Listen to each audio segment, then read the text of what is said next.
Log 4. The Dogscape. That's what we call it.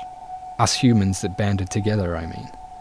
We sit around campfires and cook the whelps we collect from the dog trees. The only flammable material we have is the acrid fur that grows everywhere. It offends the senses, but soon the meal is prepared. The only food sources are the dog trees and the mother mounds.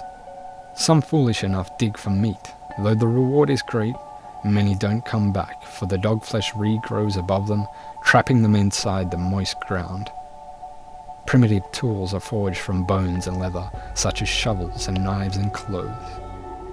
I have lived here for as long as I can remember.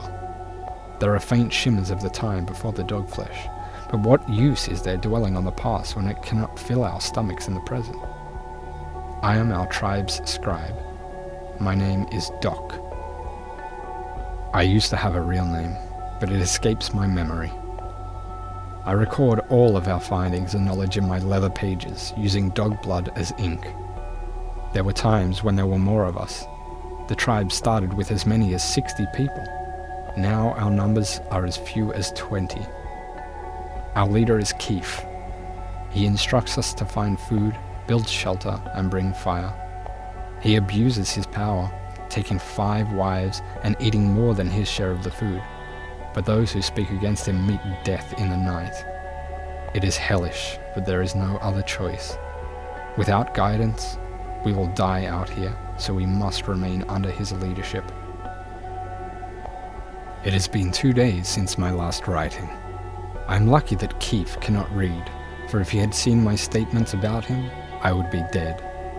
Yesterday, one of our tribe members, Cot, was killed by accidentally stepping into one of the open dog mouths. His screams of pain as it chewed forced me to crush his skull with a shovel, killing him instantly. The bastard Keith claimed Cot's food ration as his own. I can sense the others are beginning to tire of Keith's position of power as well. Nobody spoke a word at that night's feast. I will not sleep well tonight, hearing Cot's screams in my nightmares. I fear for my life. Feck was killed in front of us all by Keith today. He refused to continue digging for meat, so the monster beat him to death with his bare hands as a sign that he would not tolerate a refusal to work. I cannot stand for this much longer. Feck was not even an adult. He could not have been more than 17 human years. This brings our numbers down to 18. There is Keith, his 5 wives, me, and the remaining 11 diggers and gatherers.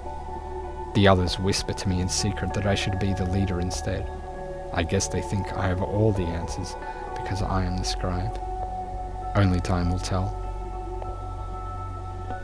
I was awoken at the crack of dawn by one of the diggers, Gar specifically. He told me that tonight would be the night. The others had a plan. They want me to announce that I am the new leader during the feast. When he's distracted with rage, they intend to kill him from behind. I tell Gar that I accept his plan and will assist them tonight. What have I gotten myself into? Damn them all. I told Keith I planned to replace him. He arose, filled with rage. I waited for the blow to strike him. It never hit Keith. Instead, it hit me. Gar was Keith's spy all along. They dragged me far away from the gardens and tied me to a barren dog tree. He said that a quick death would not befit me, and I will waste away under the deathly sun. I can just barely reach my journal from here. I suppose this is the end of me. When the sun was highest in the sky, the heat became unbearable. I saw figures on the horizon. They were not human. They were the hounds that come to eat what the humans leave behind. I thought they were going to eat me. Instead, they went for the blood-soaked meotropes that held me in place. I was free. I kneeled down to the hound and looked deep in its eyes. I told them I knew where they could fill their bellies to the brim. It barked once in what I assumed was confirmation.